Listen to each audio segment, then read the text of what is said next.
Les damos la bienvenida a Hablemos de Igualdad. En esta ocasión vamos a hablar de las nuevas paternidades, porque justo acabamos de pasar el Día del Padre y queremos platicar qué ha cambiado, qué pasa con la paternidad, por qué es tan importante. Y también conmemoramos en el mes de junio el mes de la diversidad sexual. Vamos a platicar con expertas y expertos en el tema. Por favor, acompáñenos.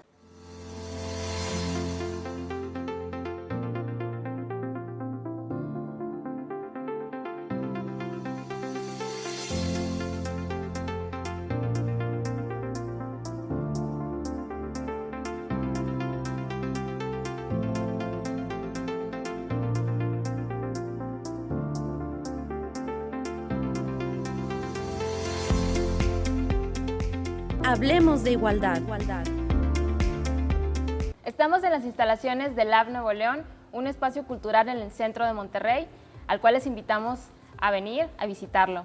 Y en la semana que estuvimos celebrando el Día del Padre, hicimos algunas entrevistas para rescatar reflexiones y comentarios a personas que ejercen su paternidad, ¿verdad? Entonces, les invito a ver esta siguiente cápsula con el material que prepararon en producción. Las nuevas paternidades es el asumir nuevas responsabilidades con nuestros hijos, hijas y nuestra pareja. Pero no solamente es una carga, sino también una liberación para nosotros mismos, el cual es el disfrutar de estas relaciones que antes no nos permitían y ahora es un nuevo derecho, una nueva forma de ser para nosotros los padres. Por lo tanto, las nuevas paternidades es una forma de integrar, de corresponsabilidad y de gozar de nuestra familia desde nuestro espacio.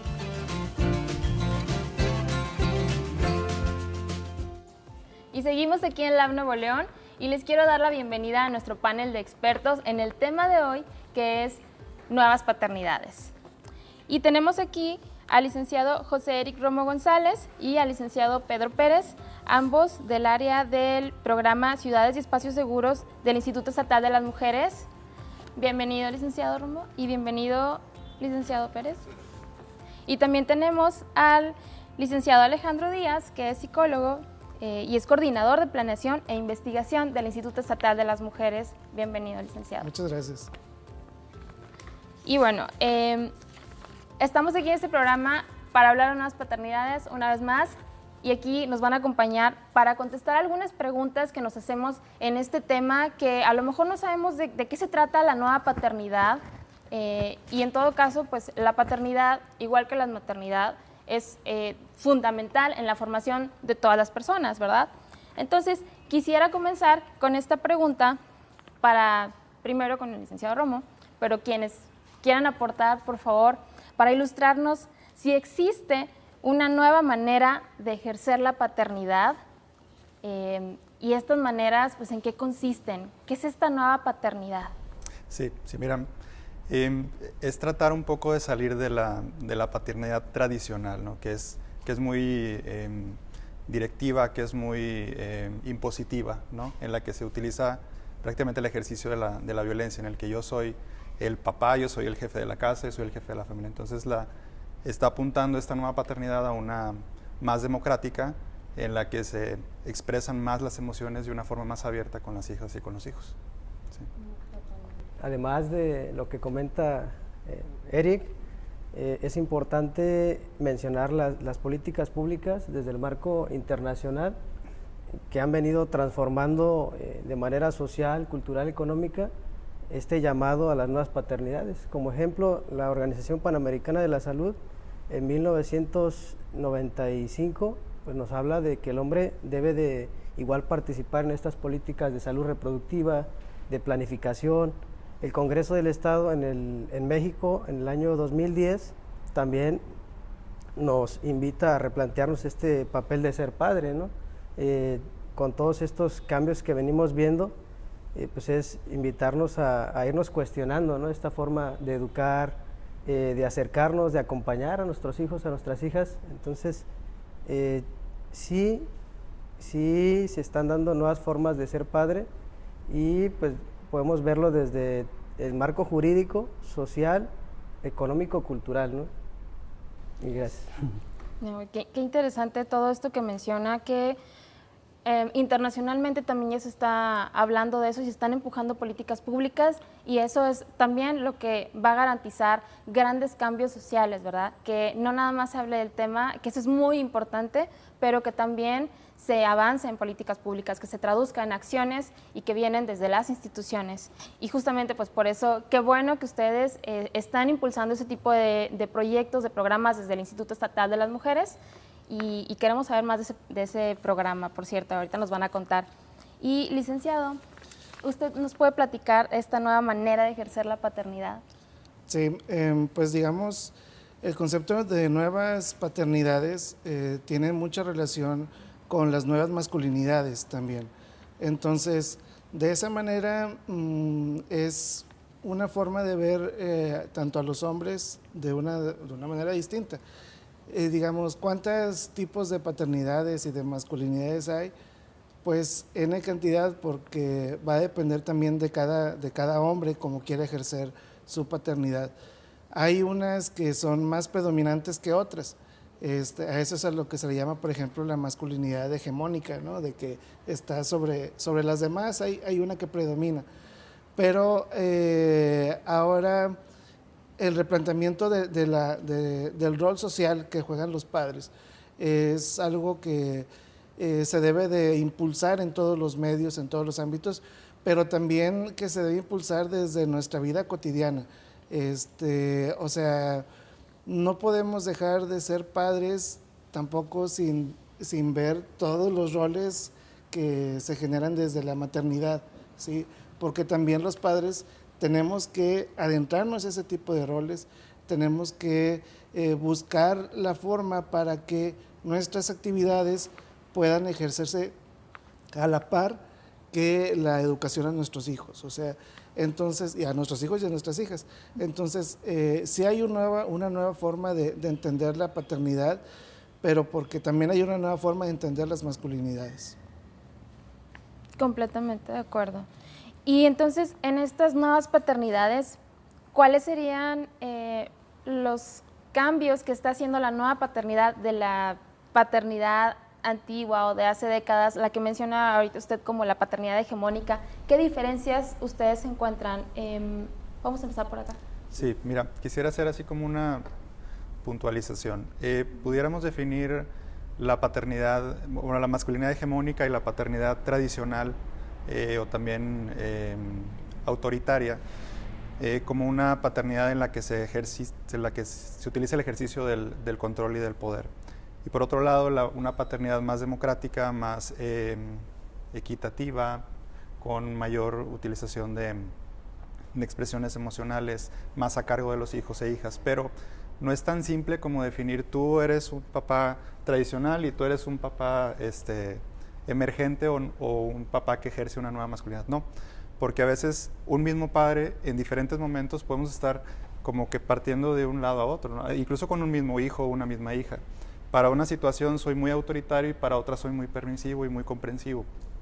O a lo mejor con el hijo mayor soy muy autoritario y con la chiquita soy muy cariñoso o también ausente, ¿no? O sea, un mismo padre puede estar transitando en diferentes formas de ser padre y diferentes formas de ser hombre. Entonces es más bien como una reflexión de cuáles son las conductas, pensamientos, emociones que me llevan a ejercer una paternidad autoritaria y dejarlas de hacer o hacerlas cada vez menos y cada vez más una paternidad más presente, más amorosa, ¿sí? Más en contacto con todas las necesidades que se tienen en el hogar, ¿no? Claro, claro que sí. Me gustaría conocer su punto de vista. Sí, como bien lo mencionó mi compañero Eric, sumándole a lo que bien nos mencionó, tenemos como introyectadas estas dos partes, ¿no? No hay un camino a seguir donde digamos, pues este es el camino por el que me voy y es la única forma de educar, ¿no? La única forma segura.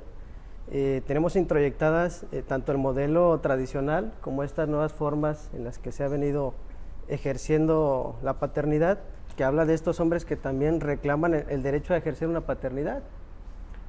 Algunos ejemplos de las paternidades tradicionales decía bien Eric, seguimos los hombres moviéndonos de un lado a otro. Por ejemplo, en algún momento, si hablamos de los años 50, 60, pues los hombres representaban ser los jefes de la casa, se decía, ¿no?, la cabeza de la familia.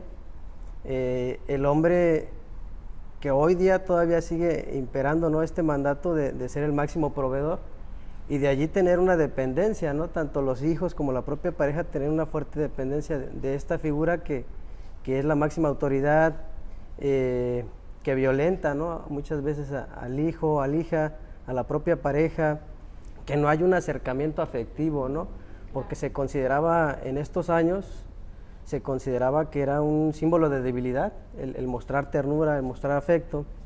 Hablando de esta nueva forma de ser padre, que es democrática. Cuando hablamos de democrático es tomar en cuenta a todos los miembros de la familia para tomar decisiones. Hablamos de hombres que crían con ternura, que educan, no que solamente instruyen, ¿no? Anteriormente el padre tradicional instruía para que aprendiera carpintería, aprendiera agricultura, había una instrucción. Ahora acá vemos una educación para que aprenda.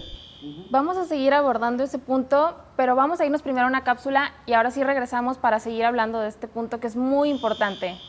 Ahorita regresamos. En la actualidad, ser padre no implica nada más ser corresponsables en los asuntos domésticos, en las tareas que corresponden al hogar y ser parte de la manutención económica que lleva uno a la familia, sino la nueva paternidad implica también estar siempre presentes con la familia, con las hijas, con los hijos, en lo que se refiere a la participación en juntas escolares, ¿sí?, y ser muy afectivos con ellos y con ellas. Siempre estar presentes en el crecimiento y desarrollo escolar y familiar.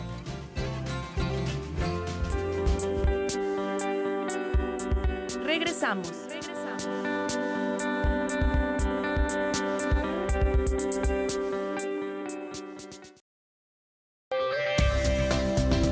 Continuamos.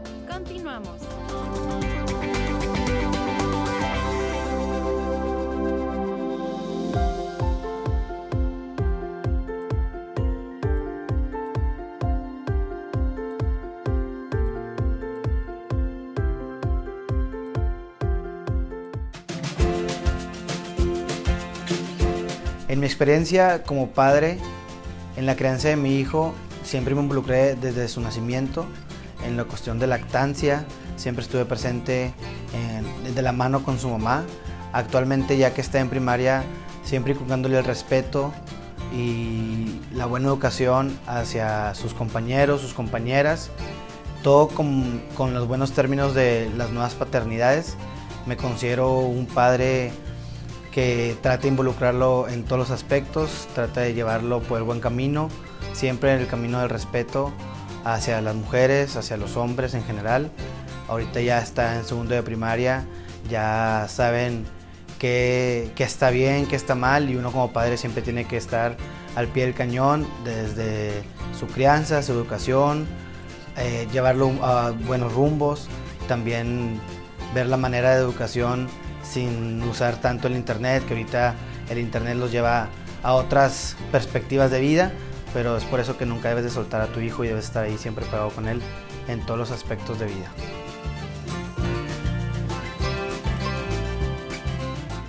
Y volvemos con el tema de nuevas paternidades, y hay un punto que por ahí está flotando en el aire, o sea, un tema que se trata de las licencias de paternidad. Entonces existen las licencias de maternidad, pero para paternidad, ¿qué pasa ahí? Sí, pues bueno, digamos, primero yo creo que tenemos que revisar por qué es importante estas licencias de paternidad. Tiene que ver con el sentido de poder estar en un tiempo muy determinante en la vida de cada persona o de cada hija e hijo. Porque estaremos más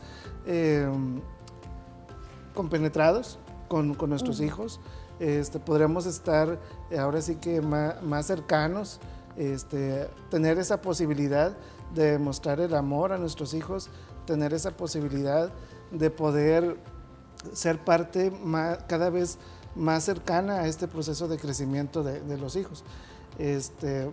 Ahorita nos compartirá el compañero cómo andamos en la cuestión legal, pero sí es importante determinar que sin ese tipo de ejercicios, de espacios que podamos tener los hombres para convivir con nuestra familia, va a ser muy difícil que la sociedad como tal pueda sufrir un cambio, porque pues, no podemos negar que vivimos en una sociedad que está orientada hacia la violencia.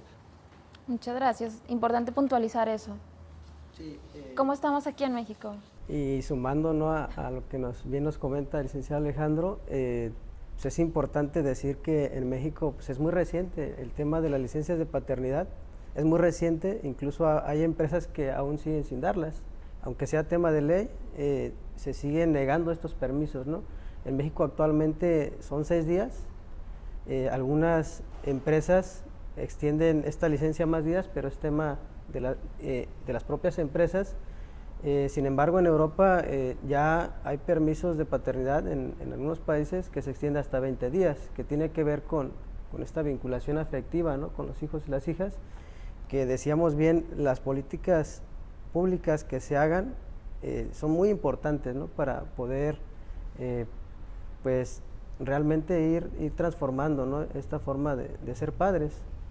Totalmente, claro que sí. Y por ejemplo ahí, ¿qué beneficios consideran que se pueden dar a nivel social, particularmente a las niñas y los niños, si se practica una paternidad más cercana y más amorosa?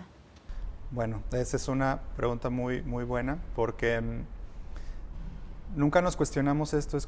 Es el mismo tema, como dice el licenciado Alex desde el inicio, la masculinidad está ligada a la paternidad. Entonces, no cambiamos la forma de ser hombre porque no lo necesitamos, porque vivimos en este sistema que nos otorga muchos privilegios y pues no vemos nunca la necesidad de cambiar hasta que algo pasa, ¿no? Hasta que nos vemos en una situación, en alguna experiencia de dolor, que tenemos que empezar a plantearnos eso. Entonces lo que yo les diría es, por ejemplo, ¿qué pierdo? O sea, ¿qué pierdo yo al ejercer la paternidad de una forma tradicional? ¿Qué pierdo? Bueno, pues a lo mejor el contacto con mis hijas, con mis hijos, el no estar presente durante algunos momentos importantes, el que a lo mejor lo que viven muchos hombres en la edad adulta, que es vivir solos, ¿no?, que se quedan sin el apoyo de su familia, precisamente porque ejercieron mucha autoridad, mucha violencia durante toda la vida, y es como, pues ya no queremos más de eso, ¿no? Entre otras cosas, ¿no? Te digo, también ligadas a la forma de ser hombres, pues nos exponemos a riesgos, a excesos de velocidad en consumo de sustancias, exceso de trabajo. O sea, creo que la pregunta es ¿qué pierdo si sigo ejerciéndola de esa forma? Claro que sí, estoy totalmente de acuerdo en que los cuidados van a transformar el mundo. Y respecto a esto, ¿cómo estas posturas todavía encontradas en nuestra sociedad de cómo se ejercen las paternidades, de cómo deberían ser las formas en las que se guíe a los hijos y a las hijas, en las que se les pueda reprender, que ya no queremos ver violencia, ¿no? Pero entonces, ustedes como expertos, como psicólogos también, ¿qué opinan sobre la forma de educar a las hijas y a los hijos hoy en día? ¿Y ustedes qué consideran que deberían ponerse primero para su formación? Pues es involucrarnos en todo, ¿sí? En la crianza, en la limpieza de los hijos e hijas, en acompañarles a la escuela, en acompañarlos con las tareas, en platicarles, es que siempre dicen como en Estados Unidos, ¿no?, ya tuvieron la charla, ¿no?, en cuestión sexual, no es una charla sola, pues vamos teniendo diferentes necesidades a lo largo de la vida, entonces se requiere más bien como un canal de comunicación constante, ¿no?, que a veces no se tiene.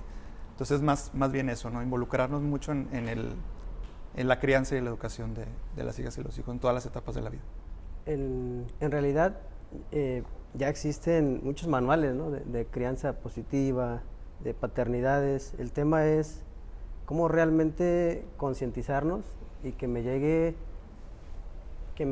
a hacer clic y que me dé cuenta que la forma en que a mí me educaron bajo este modelo tradicional patriarcal pues, de alguna manera desfavorece, ¿no?, el vínculo que tengo con mis hijos, mis hijas, con mi pareja, es que desde dentro surja un cambio, ¿no?, para que se pueda mantener, porque pues, la literatura, los estudios, las políticas ahí están. El tema es cómo hacer yo mismo me pueda cuestionar, ¿no?, yo como hombre pueda cuestionarme todo esto que está surgiendo, ¿no?, todo esto que es nuevo para mí, porque es un camino que vamos haciendo a ciegas, ¿no? No existe nada ya establecido.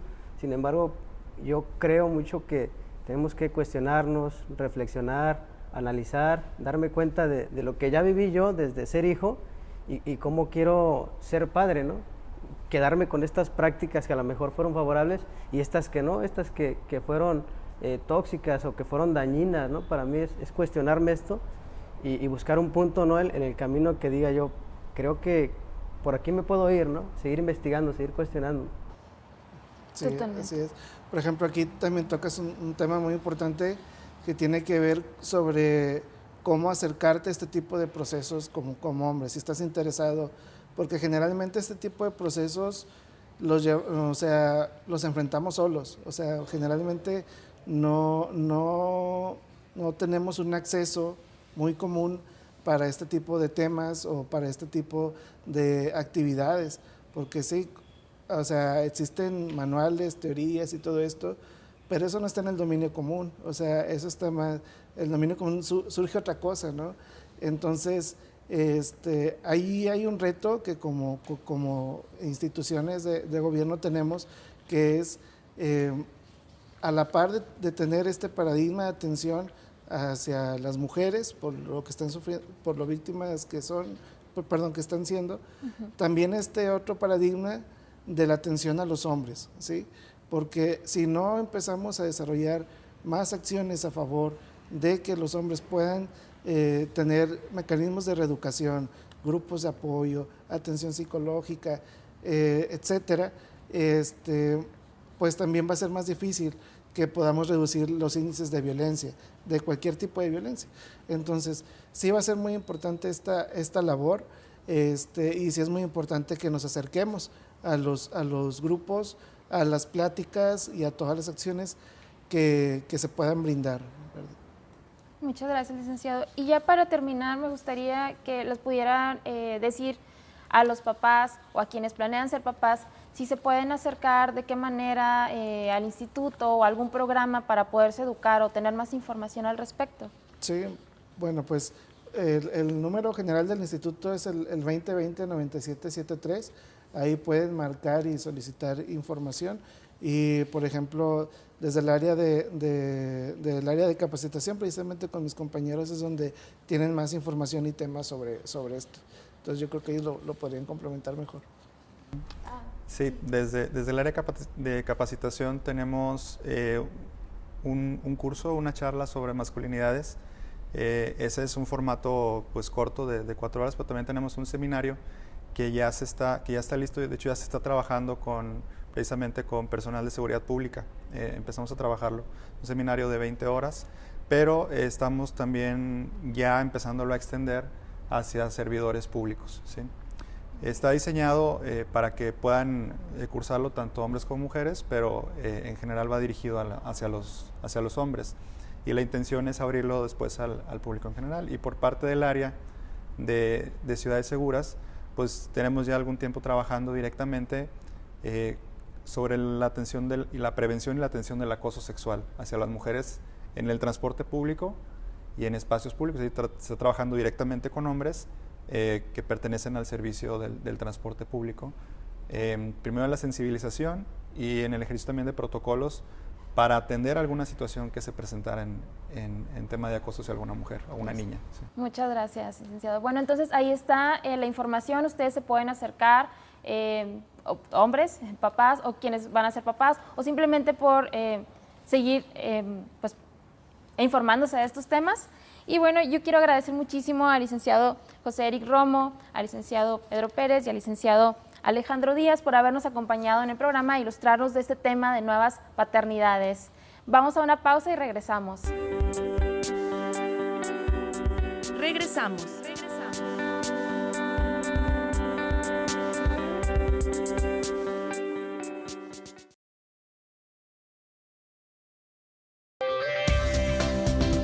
Continuamos.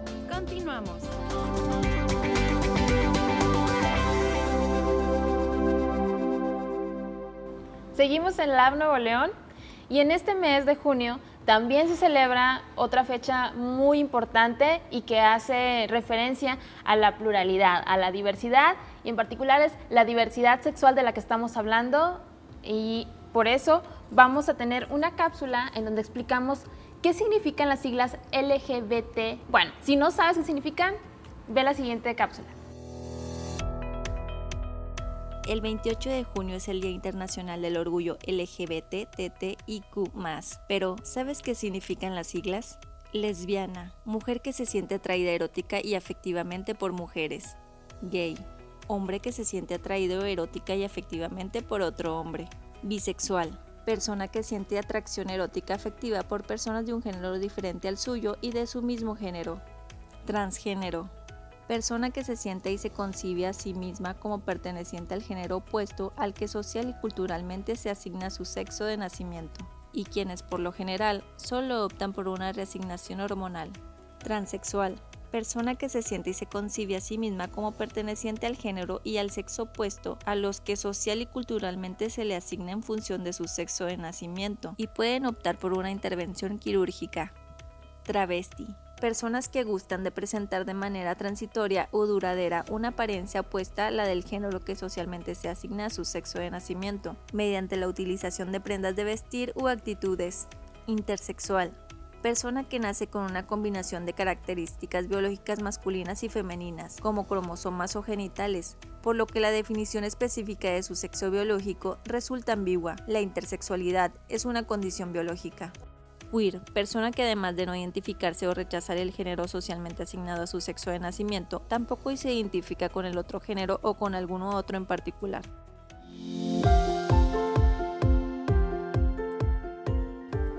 Y seguimos en Hablemos de Igualdad, y para revisar este tema, platicar más profundamente de lo que es la diversidad sexual y los avances, tenemos de invitada a la licenciada María Romero, presidenta de la organización El Closet LGBT.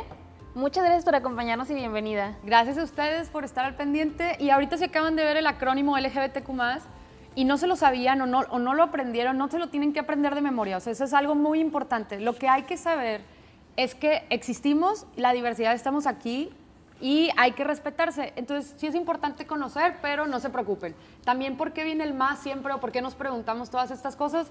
Bueno, pues porque continuamente nos estamos preguntando quiénes somos, quién me gusta y cómo me veo y cómo me quiero expresar ante las demás personas, que eso es la orientación, la identidad y mi expresión. Entonces realmente es cuestionarnos y ver quiénes somos nosotras y nosotros.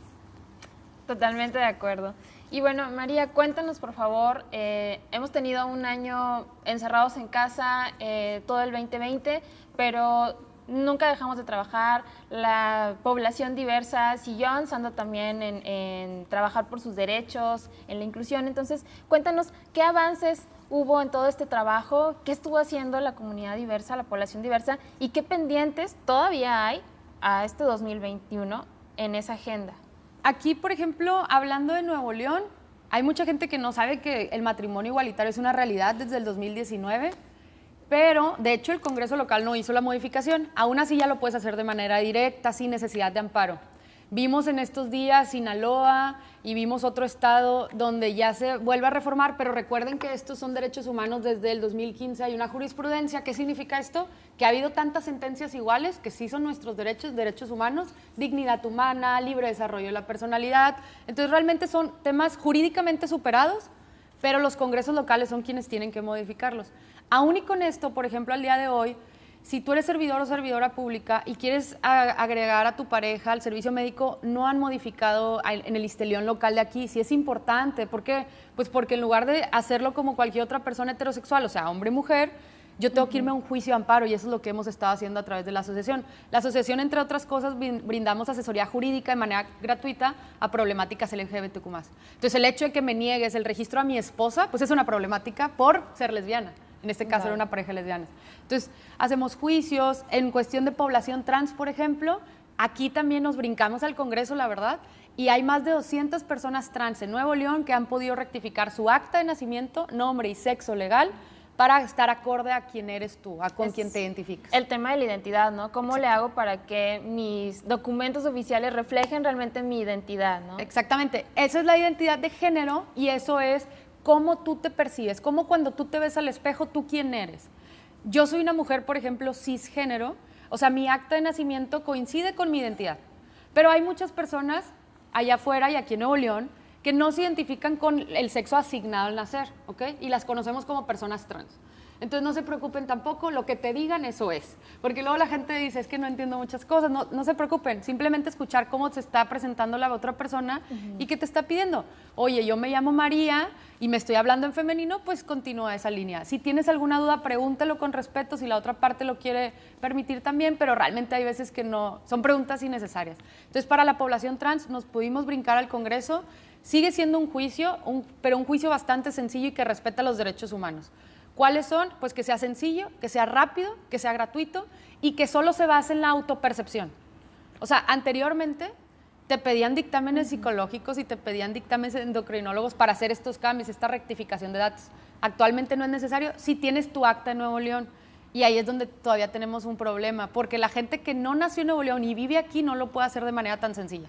Tenemos el caso ahorita de una chava en una demanda laboral en donde la propia empresa dijo, ya no vamos a contratar a personas como tú. Personas como tú, simplemente que es una persona trans que quiere y tiene el derecho al trabajo y que no lo van a hacer porque la gente, entiendo que pueden ser temas, ya no podemos decir novedosos, o sea, la gente trans existe desde hace mucho tiempo y la diversidad existe. Pero sí en cuestión de exigir nuestros derechos, creo que estamos cambiando las narrativas y ahora vemos, por ejemplo, hay 9 menores de edad aquí en Nuevo León que han podido rectificar su acta de nacimiento, menores de edad trans, acompañados y acompañadas de sus familias. Qué bueno, o sea, Sí. estos son grandes avances realmente, que bien saberlos, comunicar y también hacer visible a esta comunidad, bueno, a la población diversa, porque bien dices, María, que no es una comunidad pequeña, como a lo mejor muchas personas hemos pensado durante años, durante toda nuestra vida, sino que es una población, o sea, las personas de diversidad sexual, o sea, de orientaciones diversas, de identidades diversas, han estado entre nosotros y nosotras pues todo el tiempo, o sea, son parte de la población de Nuevo León, ¿verdad? Entonces no podemos seguir omitiendo sus derechos y tampoco garantizando desde las instituciones y desde el Congreso, por ejemplo, que se les respete. Entonces, justo a esto voy porque te quiero preguntar cómo estuvo esta inclusión de personas de la población diversa en las campañas y para contender por puestos de elección popular. Esto no lo habíamos visto, Sí. entonces es un gran hito y quiero que nos cuentes de eso. Estuvo bien padre porque busquen acciones afirmativas. Acciones afirmativas, en términos así bien simples, es lograr el piso parejo. O sea, que todas las personas podamos tener las mismas oportunidades de verdad y ahora sí que cada quien vayamos construyendo nuestro futuro, nuestro proyecto de vida. Entonces, algo que nos pasa a la población LGBTQ+, que aclaro mucho todo el tiempo, no a todos nos pasa lo mismo, no a todos nos despiden de nuestros trabajos, no a todos, pero sí hay gente que lo hacen simplemente por ser y simplemente por existir. Y entonces no deberían de existir esas personas. Entonces, con esta cápsula, las acciones afirmativas en estas nuevas elecciones que acaban de pasar, obligaron a todos los partidos políticos a que pusieran fórmulas LGBTQ+. O sea, personas que se identificaran como lesbianas, como gays, como bisexuales, como personas trans, como personas no binarias. Y eso fue un ordenamiento de un protocolo del INE muy bueno. Busquen también protocolo del INE LGBTQ+. Entonces, aquí en Nuevo León, ante la Comisión Estatal Electoral, le preguntaron, un colectivo que se llama Movimiento por la Igualdad, le pregunta, oye, ¿cómo vas a garantizar esas acciones afirmativas? O sea, este piso parejo. Y contestaban primero, no, es que ya no hay tiempo, porque pues, sabemos que los tiempos electorales son muy rápidos. Sí. Impugnaron esa respuesta y se obligó a todos y vimos una locura porque al final las listas no las podían recibir, o sea, no, como partido no te podían certificar si entre tus listas no tenías población LGBTQ+. ¿Cuáles otras también se incluyen? Porque luego la gente dice, es que ¿por qué nada más por ser LGBTQ+? Bueno, son cuestiones de historia, de vulneraciones históricas y de derechos injustificados que se nos han negado. Sí vamos avanzando, pero aún falta. Entonces ese aún falta se logra con las acciones afirmativas. Personas con discapacidad, personas indígenas ¿Y cuál otra eran las acciones afirmativas que vimos en estas nuevas elecciones para eso? Para que tengamos una pluralidad real en el Congreso, porque se toman decisiones súper importantes y muchas veces ni siquiera sabemos quiénes son nuestros diputadas y diputados.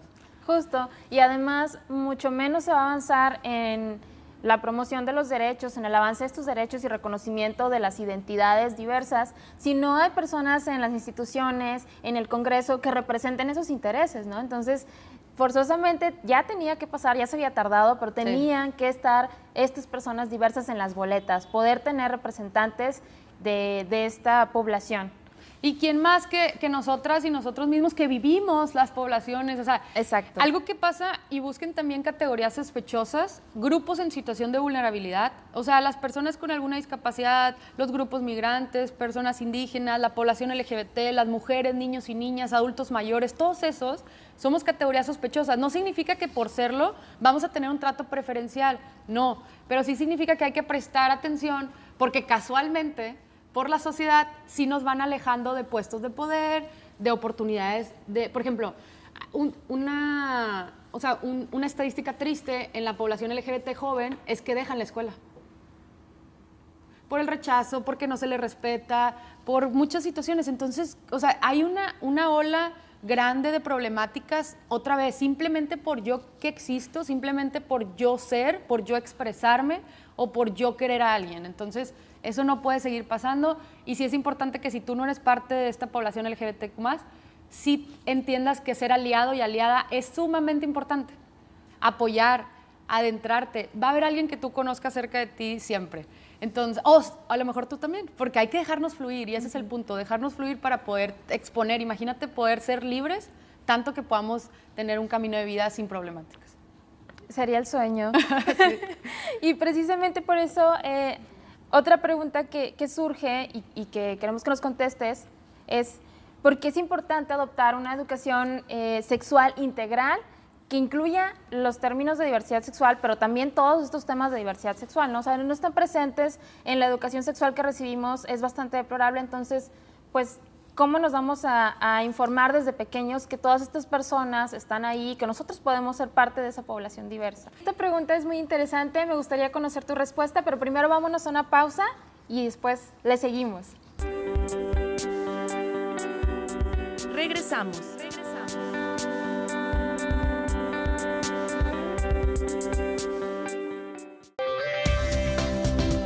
Continuamos.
Y continuamos con la licenciada María Romero para que nos conteste la pregunta que quedó pendiente. Hay mucha resistencia aquí en Nuevo León, o sea, específicamente aquí en Nuevo León hay resistencia con el tema de una educación sexual integral.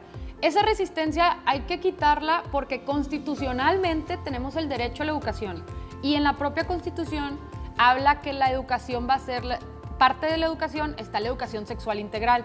Dentro de la educación sexual integral estamos la población LGBTQ+, por esta diversidad, por estas cuestiones sexogenéricas, o sea, son cuestiones biológicas, científicas, humanas y vivenciales que tenemos que conocer. Mucha gente dice, es que vas a confundir a los niños y a las niñas.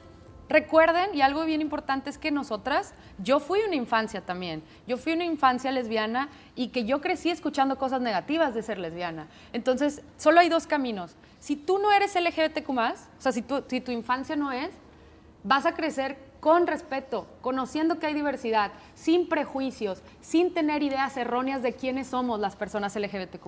Y si tú eres una infancia, vamos a crecer libres y vamos a crecer con mucho más, pues, esta fuerza y esta palabra que también conocemos mucho desde hace tiempo, empoderamiento, para que no podamos tener esos momentos. Por ejemplo, algo así rápido que me pasó a mí fue un distanciamiento con mi familia, porque no le podía contar mis cosas, quién me gustaba. Esa es mi historia y cada historia y cada letra, por eso sí es importante como quiera conocerlas, porque cada letra vivimos algo distinto.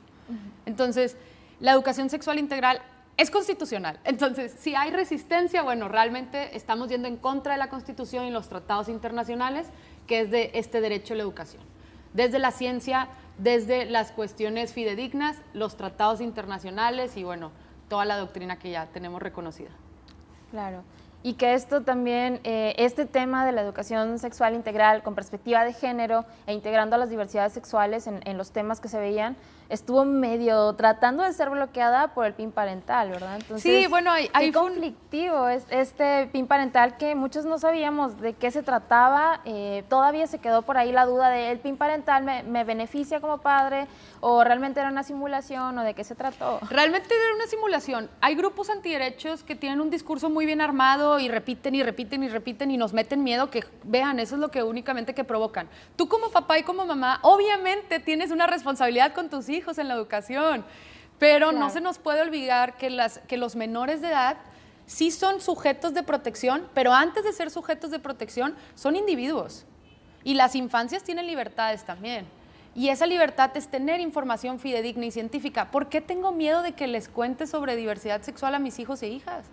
Si existimos. Más bien el omitir los temas ha hecho que la gente diga, ay, es que está bien difícil los términos. Bueno, con naturalidad y con educación y con aprendizaje, a los años que tengan los niños, las adolescencias y los adultos, vamos a tratar los temas desde siempre, desde ya, en todo momento. Y otra vez, realmente lo que pasó en el Congreso fue una simulación de grupos antiderechos. Realmente también se iba a cuestionar la constitucionalidad. O sea, la discriminación está prohibida en México. Y la discriminación en el artículo 1 constitucional viene bien claro que dice, no se puede hacer distinción por mi orientación e identidad. Y ahí otra vez entramos. Entonces, si el PIN parental me enoja porque vamos a hablar de las diversidades, pues sí está siendo discriminatoria. O sea, yo sé que el tema de discriminación es algo no tangible, pero si tu resistencia es por mi orientación o mi identidad, sí es discriminación. Totalmente. Y vamos a ser muy claros, el PIN parental, pues finalmente es una herramienta que se propuso, pero está mal informada la población acerca de lo que implicaba el PIN parental. Entonces, también se difundió mucho esta información de que iba a atentar contra los derechos de los padres para poder guiar o formar a sus hijos, pero nada que ver en ese sentido, porque finalmente todos los papás, todas las mamás pueden intervenir y deben hacerlo en la formación de sus hijos, en la educación de sus hijos, y estos contenidos que vienen, de hecho, donde se toma la educación sexual integral, es necesario, es una forma mejor de formar a los estudiantes, a los niños y a las niñas, justo para eso, para que los estigmas, los prejuicios se vayan eliminando a nivel social. Sigue habiendo muchos retos, es doloroso todavía saber que pese a todo el trabajo de estas personas que están entre nosotros, o sea, nosotros mismos podríamos serlo, personas diversas con identidades diferentes a nuestro sexo biológico, pues todavía vemos mucho sufrimiento, mucha discriminación, violencia en centros de trabajo, en centros educativos, en la calle. ¿Qué nos comentas al respecto? Ahí, por ejemplo, algo bien puntual y algo que sí nos sigue faltando mucho aquí en Nuevo León es que no tenemos consejo para prevenir y eliminar la discriminación.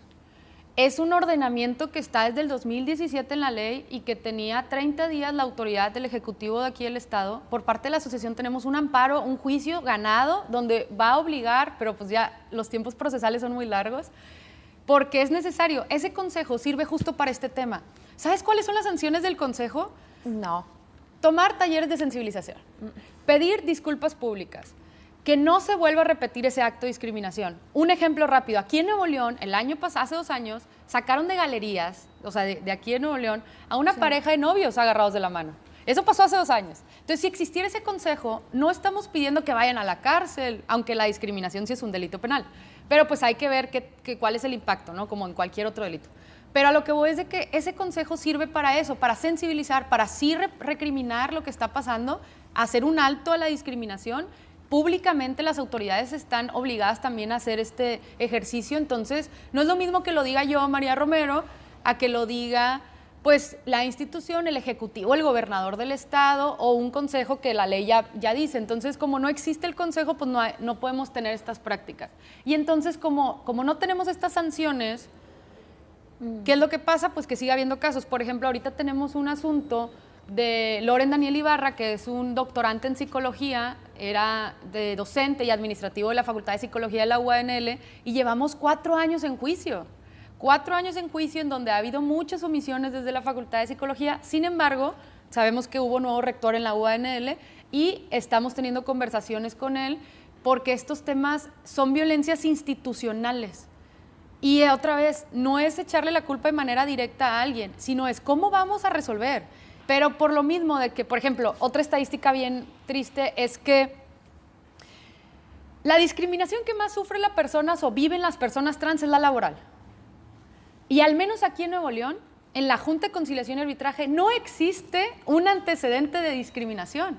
La Ley Federal de Trabajo habla que va a haber discriminación laboral en caso otra vez de orientación, identidad, sexo, género, o sea, todas estas características que ahorita hablábamos de categorías sospechosas.